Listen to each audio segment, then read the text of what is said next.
નમસ્કાર, આપ જોઈ રહ્યા છો નેશન પ્લસ ન્યૂઝ. હું છું આપની સાથે હિતલ ભગત.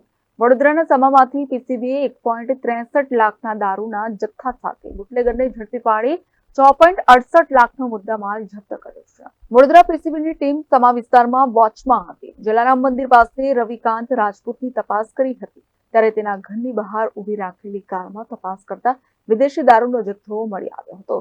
પોલીસને કારમાંથી 1.63 લાખની કિંમતની વિદેશી દારૂની 648 બોટલો, મોબાઈલ તેમજ કાર મળીને કુલ 6.68 લાખનો મુદ્દામાલ કબજે કર્યો છે. પીસીબીએ રવિકાંત ઉર્ફે રવિ રાજપૂતની અટકાયત કરીને સમા પોલીસને સોંપ્યો હતો, જ્યારે દારૂનો જથ્થો મોકલનાર સાજુલ ભરવાડને ફરાર જાહેર કર્યો છે.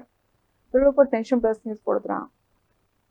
સમાચારોના સતત અપડેટ મેળવવા માટે અમારી નેશન પ્લસ ન્યૂઝની યુટ્યુબ ચેનલને સબસ્ક્રાઇબ કરો, બેલ આઇકન દબાવો અને જોડાયેલા રહો ફેસબુક, ઇન્સ્ટાગ્રામ અને ટ્વિટર પર.